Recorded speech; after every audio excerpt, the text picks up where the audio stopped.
तो कहानी शुरू होती है दोस्तों स्पेस के बीच। दो एस्ट्रोनॉट सैटेलाइट को रिपेयर कर रहे होते हैं। उन्हें स्पेसक्राफ्ट के अंदर से कमांड दी जा रही होती है। एक एस्ट्रोनॉट है ब्रायन और उसका साथी है जुसिंडा फाउलर, जो सब उसे जो कहते हैं। काम सब नॉर्मल चल रहा होता है, तभी अचानक उनका कम्युनिकेशन सिस्टम कट हो जाता है।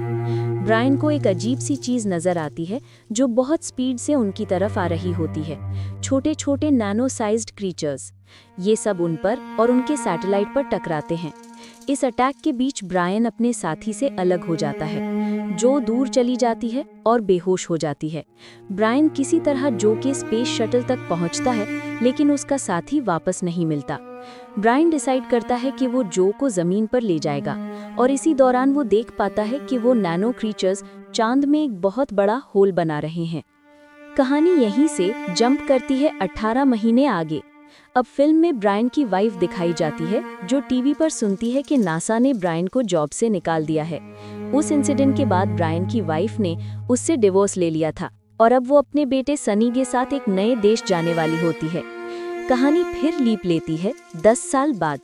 अब एंट्री होती है डॉक्टर केसी हाउसमैन की, एक स्पेस नर्ड जिसका जुनून है अर्थ और स्पेस की स्ट्रेंज एक्टिविटीज को स्टडी करना। केसी नोटिस करता है कि मून का ऑर्बिट अनस्टेबल हो रहा है। वो नासा को कॉल करता है और अर्जेंटली डायरेक्टर से बात करना चाहता है। जब जो नासा पहुंचती है तो उसे बताया जाता है कि मून अपनी ऑर्बिट छोड़ रहा है। चांद के मर्क्यूरी रीजन में कुछ अजीब एक्टिविटीज हो रही हैं। नासा केसी की बात इग्नोर करता है, बट केसी को पता चलता है कि आज है एस्ट्रोनॉट डे। वो इवेंट पर जाता है और वहां ब्रायन से मुलाकात होती है। केसी बताता है कि वो सालों से इन चीजों पर रिसर्च कर रहा है और मून के आउटर कोर में कुछ गड़बड़ है। नासा लोग एक प्रोब डिवाइस उस होल में भेजते हैं, लेकिन जैसे ही वो डेप्थ पर पहुंचता है, वही नैनो क्रीचर्स दोबारा अटैक कर देते हैं और पूरा शटल तेजी से डिस्ट्रॉय हो जाता है। मून के ग्रेविटी बढ़ने के कारण अर्थ पर समुंदर का पानी शहरों में घुसने लगता है। सुनामी जैसे हालात हो जाते हैं। ब्रायन किसी तरह केसी को बचा लेता है। नासा का डायरेक्टर घबराकर अपनी फैमिली को भाग जाने के लिए बोल देता है। जो उससे कहती है कि अगर तुम ही भाग गए तो मिशन को कौन लीड करेगा। वो डायरेक्टर एक आदमी का एड्रेस देता है, जिससे मिलकर जो पता लगाती है कि 1969 में भी ये नैनो क्रीचर्स देखे गए थे। वो कहता है सिर्फ एक ईएमपी डिवाइस ही इन क्रीचर्स को खत्म कर सकता है। ब्रायन अग्री करता है मिशन के लिए, बस एक कंडीशन पे कि उसका बेटा सनी जेल से रिलीज किया जाए। अब ब्रायन, जो और केसी मिशन के लिए तैयार होते हैं।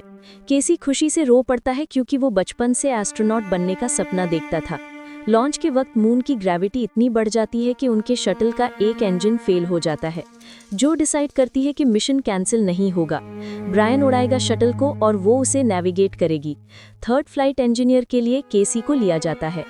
लॉन्च के समय बड़ा ग्रेविटेशनल वेव आता है, पर किसी तरह शटल लॉन्च हो जाती है। सनी और बाकी फैमिलीज कोलोराडो बंकर की तरफ निकल जाते हैं। शटल मून तक पहुंचती है और ईएमपी डिवाइस होल तक ले जाई जाती है। जब वो अंदर जाते हैं तो इलेक्ट्रॉनिक सिस्टम्स के बंद होते ही नैनो क्रीचर्स अटैक कर देते हैं, पर एक ग्रीन लाइट उनकी शटल को खींच लेती है और किसी अननोन जगह ले जाती है। तीनों बेहोश हो जाते हैं। ब्रायन जब होश में आता है तो सामने एक बॉय दिखता है जो सनी जैसा लगता है, पर वो बताता है कि वो सिस्टम है, एक एआई रिप्रेजेंटेशन है जो एंशिएंट ह्यूमन सिविलाइजेशन ने बनाई थी। वो बताता है कि वो लोग एडवांस थे। उन्होंने ह्यूज एनर्जी स्ट्रक्चर्स बनाए थे, जिनमें एक था द मून। उन पर वही रोग एआई अटैक कर रही है, जो नैनो क्रीचर्स के रूप में एग्जिस्ट कर रही है। काम क्लियर होता है, उन क्रीचर्स को मिटाना होगा ताकि मून अपनी ऑर्बिट में लौट सके और अर्थ बच सके। फाइनल सीक्वेंस में केसी बॉम्ब लेकर उन क्रीचर्स के बीच ब्लास्ट करता है। वो अपनी जान दे देता है और कहकर जाता है, मैं फेल नहीं हुआ, आई डिड इट। ब्लास्ट के बाद मून अपनी ऑर्बिट में रिटर्न होने लगता है और अर्थ पर सब नॉर्मल होने लगता है।